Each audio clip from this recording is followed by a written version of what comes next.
Welcome back, guys, to another video. And in this video, I'm going to go through all things regarding whether you should be buying a new home versus an established house. Now, I'm not talking about off-the-plan houses. They're a totally different ballgame. What I'm talking about is sort of a newer asset, something like the one that you can see on the screen right now, where it's probably on a smaller block of land, nicer interior, etc. Or whether you should be purchasing something like this, sort of an older property, probably a little bit more land, and etc. And I'm going to go through all the pros and cons of each type of asset in this video to help you break down which one you should be considering. And there is no clear answer. I'm going to tell you guys right here, right now, there is no clear answer, but there are ways to determine which one you should go for based on your investment portfolio / risk appetite. And just before I jump into all the reasons, if you haven't already, jump into the private community, guys. We have close to 300 members helping each other buy in different areas all throughout Australia, looking at different assets types and helping you guys make the right trade-off so you guys are buying the right type of assets. In today's market, you have to be so much more smarter than you had to be in 2022, where you could buy anything and you can make millions of dollars. Today,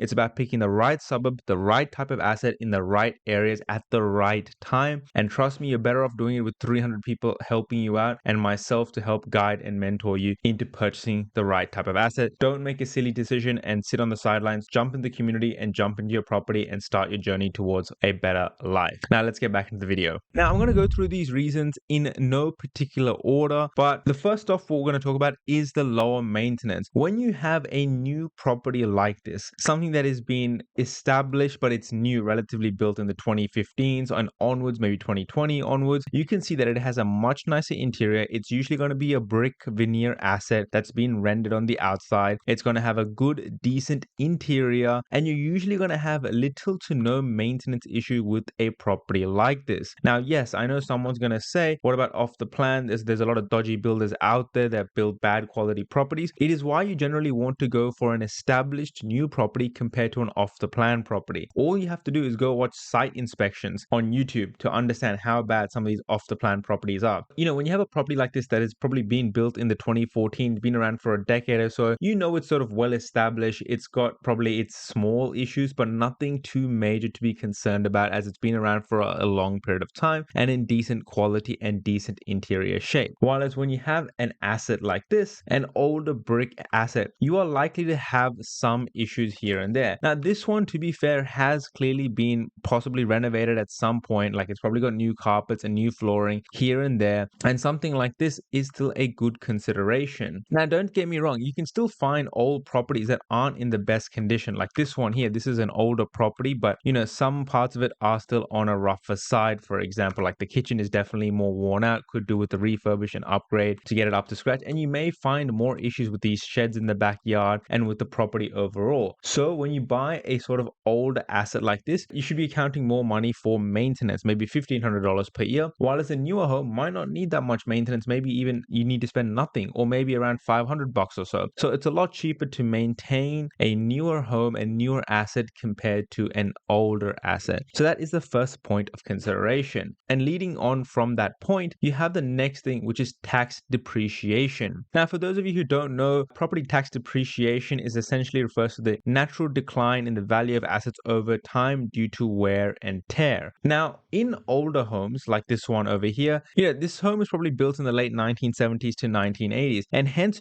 you are very unlikely to get any tax depreciation benefit or very little tax depreciation benefit from a home like this. Now, this one has been renovated in the interior, so maybe, just maybe, if you talk to a quantity surveyor, you can actually get some depreciation benefits. But usually in older style homes and assets, you're unlikely to get any benefit. But with a newer home like this, you are likely to get almost definitely tax depreciation benefits. Now, once again, a quantity surveyor can prepare a tax depreciation benefit report for you, and that will allow you to deduct from your overall profit and loss summary, and you'll be able to get more tax back on an year-to-year basis from the taxman as long as it's under your personal name. Now, there is more to unlock with tax depreciation benefit because usually those losses then need to be accounted for in the sale of your asset, but that's a whole topic in itself. But generally speaking, this is a key difference between newer assets and older assets, where the newer assets will be able to get tax depreciation. Older assets like this one, you won't be able to get them. And I'll show you that in the sort of summary sheet a bit later in this video. Now, the next reason that we want to talk about is the modern design, features, and compliance. Now, a lot of newer homes these days will have updated building standards, will be finished to a higher standard, will have modern finishes. You can see the kitchen is nicer, you can see the flooring is nicer. The overall home is built to a newer, modern standard that is appreciated by homeowners and renters. While as the older home usually has the old features, old looking style windows, brick homes, older carpets, sort of older looking tiles and finishes throughout the home. You can even see the kitchen is a little bit dated, even though it has an electric stove. It is still more on the dated side. You can see ceiling fan and normal air conditioning units, while as this one will have a ducted system throughout for heating and cooling throughout the home. Now, this is an important difference to make because when you have a newer home with the newer finishes, nicer interior, more modern appearance, you will get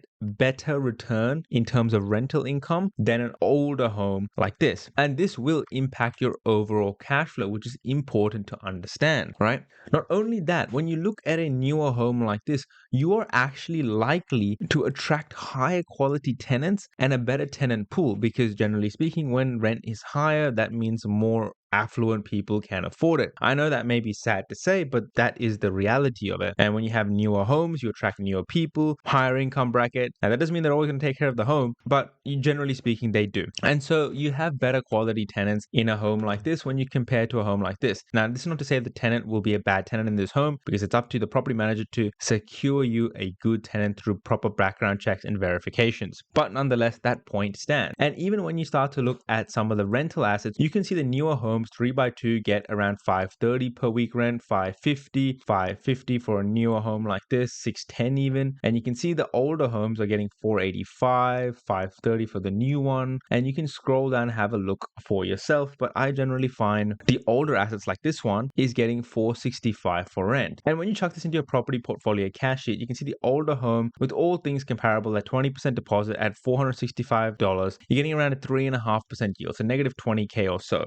all right? But you don't have tax depreciation benefits on a home like this. And when you look at the new home, $700,000, similar price point, rent is $520K per week at a 3.9% yield. You're actually getting a better cash flow position, higher yield on the newer property, and then you also get the depreciation benefits. That means there is more money back into your pocket, which is a good sign to see, right? And this is an important distinction to make between a new home and an old home. If they are the same price, the new home is going to usually rent for more money and then give you better cash flow in return. But that doesn't always necessarily mean better capital growth. And this is an important point to make. But there are other points that I want to keep on going with this video so far. And if you're enjoying this video so far, please let me know in the comments below. Leave a like down so it can gain more attraction, it can reach more viewers, and people can learn about new versus established homes because it's important to know. Now, the thing with new homes though is that often you find they are not in established pockets. When you look at this property, you can see, and by the way, the two properties I've taken are in Craigieburn, and you can see that this property has been built on the outskirts of Craigieburn, at the very edge of it, where all these other new established homes are also propping up into the market. You can see lanes with new homes coming on every single day. I mean, just look at it right here. And this is far away from public transport, far away from buses, far away from the main road itself, the main highway that connects you to the rest of the city. While as when you look at the other house, which is in an established pocket, much more in the established part of Craigieburn, right next to a school, right next to parks and roads, very close to the main road, close to the station, close to the shops. There are so much advantages of owning an established home in a great area, right? And these older homes are generally located in better established pockets near infrastructure, schools, transport, and more. And often you find they are in a desirable pocket in a desirable area, which is a good thing for owner occupiers, right? While the other property is far away on the edge where there is plenty of developable land and new houses could come right next to it, which it will most likely. And this actually goes into my next point because while I have the Google Street Maps, I want to show you something. This home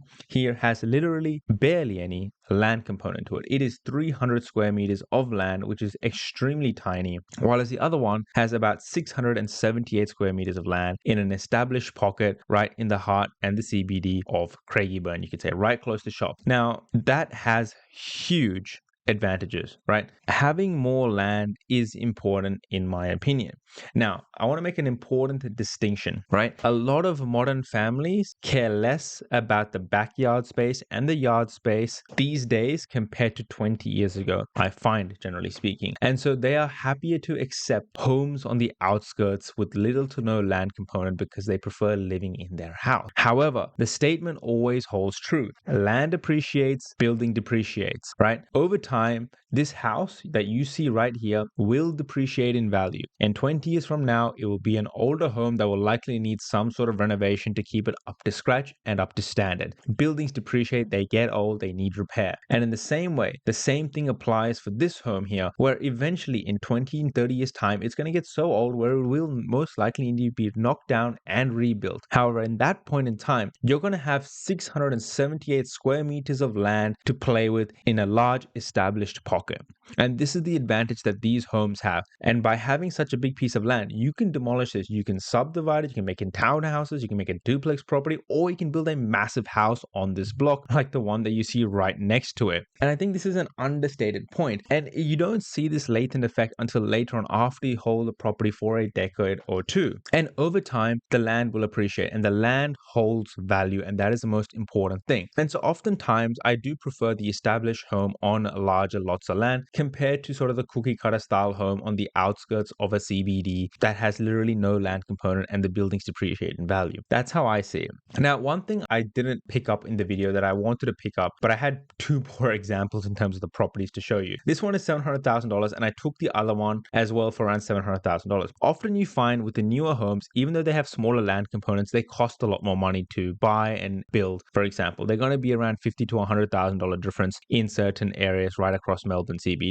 This example I wanted to have at the same price to show you. But often you find that these homes are cheaper. They are old homes, but they are sit on large pieces of land. They're brick homes. They're established and they usually have older interiors. This one has a nicer interior, but goes on to my second point of when you buy these old brick houses, they're built to a really good standard. If they haven't had any movement, they can hold their ground for the next 20 to 30 years. And then you can also do an internal cosmetic reno and manufacture equity in that home whilst having huge pieces of land in established pockets of CBD suburbs, which makes it a great opportunity to purchase something like this. So when it comes to me, I often like to buy these type of assets, these brick homes that have potential on huge pieces of land with great value in them, right? Compared to buying a newer home. Now, and I want to make this very, very clear. Newer homes still grow in value. It's just that I try to follow the rule as much as possible where buildings depreciate, land depreciates, and in 20 years time, you're only left with about 300 square meters of land and a dilapidated home that needs some work to it. So keep that in mind when you look at a property next time. But there are going to be investors out there who say to me, well, I don't want a home that needs maintenance every year, that has constant niggles and issues with it. Then you could often go for a property like this. If you're trying to find a higher cash flow property that has less issues with it, a newer home is going to do that for you. But please, for the love of God, don't go for an off the plan property. Do not go for